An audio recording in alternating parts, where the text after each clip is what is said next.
Sudahkah kamu marah pada pemerintah hari ini?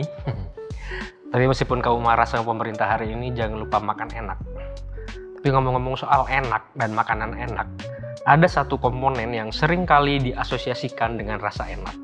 Apa itu? MSG, mecin, vetsin, monosodium glutamat. MSG ini adalah sesuatu yang melahirkan savory, umami, alias kalau di bahasa Indonesia kan itu jadi artinya rasa gurih. Gurih itu adalah satu elemen terakhir dari 4 rasa yang sebelumnya udah bisa dicecap oleh lidah kita. Pahit, pedas, manis, dan asam. Tapi kamu tahu nggak sih kalau MSG itu lahir dari ketidaksengajaan dan rasa penasaran? Terus tahu nggak kalau MSG itu pernah jadi korban dari rasisme? Dan tahu nggak sih kenapa MSG di Indonesia itu disebutnya vetsin? Kalau mau tahu dan mau paham, sini tak kasih paham.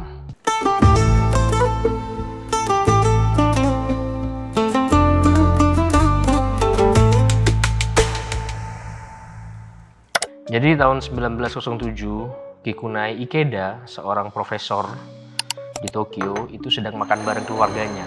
Terus lagi makan, dia mencecap rasa yang, apa ya ini ya? Ini lebih dari sekedar asin, nggak manis, tapi apa ya rasa ini? Gitu. Dari sana dia menggambarkan rasa yang sulit digambarkan ya. Dan itulah akhirnya rasa umami.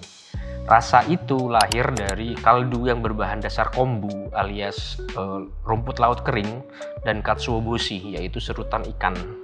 Karena penasaran, Ikeda kemudian pergi ke lab dan merebus 12 kg kombu sampai menghasilkan saripati yang kental. Dari sana Ikeda terus mengoprek saripati itu, terus mengoprek kombu itu hingga akhirnya jadi semacam bubuk kecoklatan. Itu yang namanya monosodium glutamat atau MSG, dan Ikeda mematenkannya pada 1908. Ikeda kemudian mengajak rekannya Saburo Suzuki II untuk membuat produk MSG yang bisa dipasarkan ke pasar yang lebih luas, dan produk itu akhirnya diberi nama Ajinomoto yang diproduksi massal pada 1909. Namun baru pada 1985 istilah umami itu dikenal dan akhirnya diakui oleh dunia. Dan akhirnya di tahun itu juga umami diakui sebagai rasa kelima yang bisa dicecap oleh lidah. Tapi kenapa sih di Indonesia MSG itu disebutnya vetsin? Vetsin ini ternyata berasal dari nama perusahaan, Tianchu Vetsin. Itu perusahaan MSG yang lahir karena penjajahan Jepang di Cina. Jadi waktu Jepang menjajah Cina, orang-orang Cina memboikot produk-produk Jepang. Dan akhirnya orang-orang Cina berusaha membuat produk tandingan Ajinomoto. Dan maka lahirlah Tianchu Vetsin. Jadi Vetsin itu akhirnya menjadi salah satu nama perusahaan atau merek yang jadi nama benda. Itu mirip seperti kalau di Indonesia ya, sanyo itu untuk menyebut pompa air, odol itu untuk menyebut pasta gigi, hingga toa untuk menyebut pengeras suara. Lalu apa yang terjadi pada MSG yang jadi korban rasisme? Jadi di tahun 60-an Amerika geger.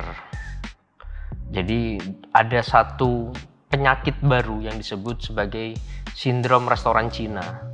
Jadi sindrom ini konon lahir atau muncul ketika orang baru makan di restoran Cina. Jadi keluhannya itu pusing, terus badan seperti greges, gemeter gitu, dan keringat dingin, dan dada berdetak keras gitu.